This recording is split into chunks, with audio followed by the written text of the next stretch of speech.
नमस्कार दोस्तों, स्वागत करते हैं आप सभी का आपके अपने यूट्यूब चैनल पीसीएम स्टडी में। तो आज NCERT math class 10th exercise 13.2 का क्वेश्चन नंबर 6 कराएंगे। देखिए, आपका ज़्यादा समय ना लेते हुए चलिए क्वेश्चन को पढ़ते हैं।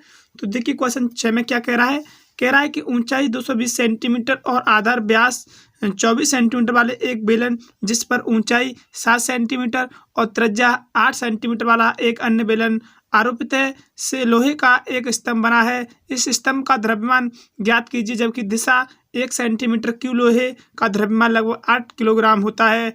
पाई इक्वल टू लेना है 3.14 लीजिए। ठीक है, तो चलिए आज का क्वेश्चन करते हैं।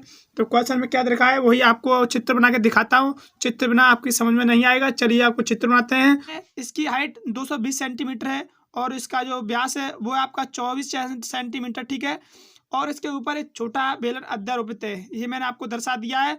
और उसकी हाइट है वो है 7 सेंटीमीटर। ठीक है, और जो उसका छोटे वाले का वो व्यास है वो है आपका 16 सेंटीमीटर। जो उसकी मैंने त्रिज्या आपको चित्र दिखाई मालूम पड़ेगा। यार अगर आप क्वेश्चन को पढ़कर चित्र बना लेते हो तो क्वेश्चन करना चुटकियों में हो जाएगा। तो क्वेश्चन तो मिनटों में कर सकते हो आप अगर चित्र बना लिया तो। ठीक है ना, तो मैंने आपको इस वीडियो में चित्र बना के दिखाया। ठीक है, एक बड़ा वाला बेलन है, एक छोटा वाला बेलन है। तो मैंने इसी के माध्यम से लिखा कि मुझे आयतन पता करना है, इसका आयतन कितना होगा पूरे का। ठीक है ना, तो मैंने यहाँ पे गिवन करके लिखा।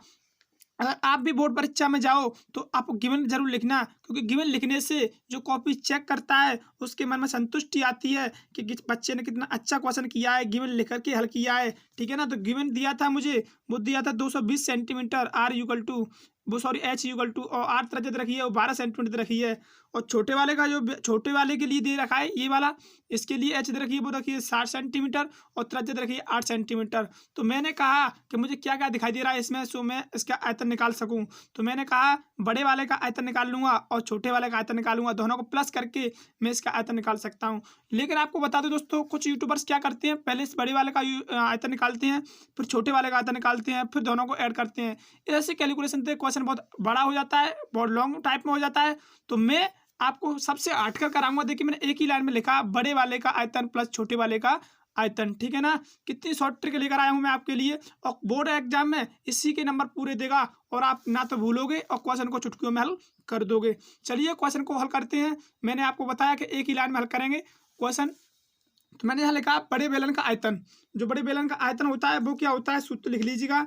वो होता है आपका, सॉरी पेन नहीं है, पेन दूसरा वाला लेते हैं, दिखाई नहीं देगा आपको। तो देखिए अब वो लेते हैं आपको पाई आर स्क्वायर एच। ठीक है ना, प्लस और छोटे वाले का जो बेलन का आयतन होता है वो क्या होता है, वो भी होगा पाई आर स्क्वायर एच। ये होगा ना। अब लगा दीजिए दोनों की वैल्यू लगाते ही आपको आंसर प्राप्त हो जाएगा। क्वेश्चन समझ में, चित्र समझ में आना चाहिए और क्वेश्चन तो आप चुटकियों में हल कर दोगे। तो चलिए इसकी वैल्यू रखते जाओगे और आंसर मिलता जाएगा। चलिए आप रखते थे कि वैल्यू उसमें कह रहा था क्वेश्चन में कि पाई की वैल्यू आपको कितनी लेनी है, वो लेनी है आपको 3.14 लेनी है। ठीक है ना, गुणित में 12 त्रिज्या है इसकी, देखिएगा बड़े वाले के लिए लगा रहा हूँ मैं भी। त्रिज्या 12 सेंटीमीटर है, गुणित ये 2 बार है तो 12 है, गुणित एच कितनी है, एच है इसकी 220। तो लगा दीजिए 220 प्लस, अब इसका मान लगा दीजिएगा 22 के मान लगाएंगे, पाई का मान 3.14, गुणित आर उसका का मान कितना लगाएंगे, ये आपका 8 छोटे वाले के लिए। देखिए मैं 8 त्रिज्या बताई थी तो 8 2 बार है 8। एच कितनी है इसकी हाइट, वो है इसकी 60 सेंटीमीटर। ठीक है ना, अब करेंगे इजी तरीके से सॉल्व करेंगे स्टेप बाय स्टेप, जैसा कि आपकी समझ में आता रहे। तो चलिए देखिए मैं यहाँ पे एक पॉइंट उठा रहा हूँ, 2 जीरो बढ़ा रहा हूँ। ठीक है ना, और इधर भी यही करूँगा, एक पॉइंट उठाऊँगा 2 जीरो बढ़ाऊँगा। तो अब चलते आगे। तो देखिएगा 314 जैसे का तैसा 12 का गुणा 12 में करूँगा तो ये हो जाएगा हमारा 144 गुणित 220 अपॉन में क्या बचा, अपॉन में 100 है।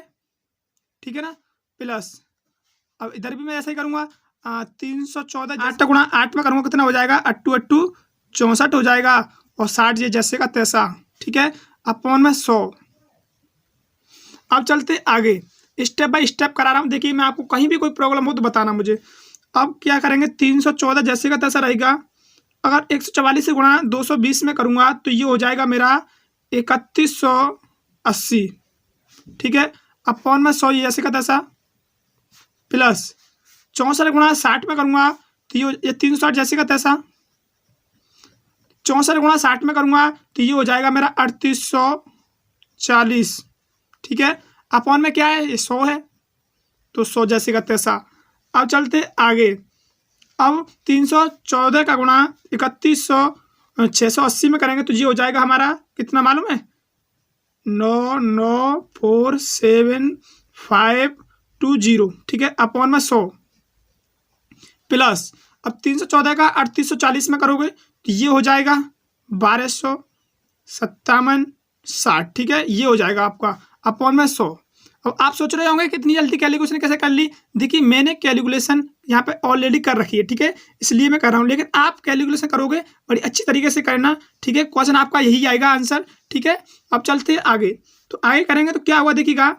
अब मैं इसका एलसीएम ले लेता हूँ, ठीक है ना। एलसीएम में कितना आएगा, एलसीएम आएगा आपका 100, ठीक है। दोनों संख्या एक जैसे हैं तो ऊपर क्या होगा, ऊपर जैसे का था उतरेगा 47520 प्लस 120570, ठीक है। यही उतरेगा ऊपर जैसे का तैसा। अब चलते आगे। आगे चलोगे इनको दोनों को प्लस करोगे तो ये कितना हो जाएगा मालूम है, ये हो जाएगा आपका 1153280, ये हो जाएगा, ठीक है। अपॉन में 100 है तो 100 से डिवाइड मार दोगे तो कितनी 2 अंक बाद पॉइंट लग जाएगा, ठीक है ना, 2 पॉइंट अंक बाद लग जाएगा। तो उसमें हमें एक शर्त देख रखी थी कि 1 सेंटीमीटर क्यू इक्वल टू है 8 सेंटीमीटर, ठीक है ना, 8 ग्राम। तो देखिएगा यहाँ ना 1 सेंटीमीटर क्यू द्रव्यमान का मान है जो वो है आपका 8 ग्राम है, ठीक है। ग्राम में चेंज करने के लिए अब क्या करोगे आपको, अब यहाँ पे 8 का गुणा कर दोगे, ठीक है ना, जैसा कि 11532.80 गुणित करेंगे 8, ठीक है, क्योंकि ग्राम में बनाना है हमें। अब इसे ग्राम में बनाओगे तो क्या होगा, 8 का गुणा करोगे इसमें तो ये हो जाएगा आपका कितना मालूम है, ये हो जाएगा आपका 892226 पॉइंट। अब आगे क्या करोगे, अब इसमें अब ग्राम में हो गया हमारा, ठीक है ना, किस में हो गया, ग्राम में हो गया। अब मुझे आंसर तो किलोग्राम में लाना है, क्योंकि इस क्वेश्चन में कह रखा है कि किलोग्राम में आंसर आना है, द्रव्यमान किलोग्राम में आता है। तो किलोग्राम में क्या करोगे, 1000 से भाग मार दो, कितने से, 1000 से, 1000 से भाग मारोगे तो क्या होगा, अब 3 अंक बाद पॉइंट हट जाएगा, ठीक है। 3 अंक बाद और पॉइंट हटा दीजिए, कितना हो जाएगा 892.26, इतना ही मान लीजिएगा, ठीक है। आगे क्या होगा करके इतना ही लगभग में बहुत है, इतना ही आपका आंसर होगा, ठीक है। पॉइंट बाद वैसे मान नहीं होता, लेकिन लिख दीजिए, 2 पॉइंट लिख दीजिए, कोई दिक्कत नहीं, ठीक है ना। इतना आपका आंसर होगा, ठीक है। जो आंसर होगा वो आपका इतना होगा, तो ये होगा आपको किलोग्राम में, ठीक है ना, किलोग्राम में, केजी हो गया ये, यही आपका आंसर है। तो मिलते हैं अगली वीडियो में, आज के लिए इतने का भी, बाय बाय, टेक केयर।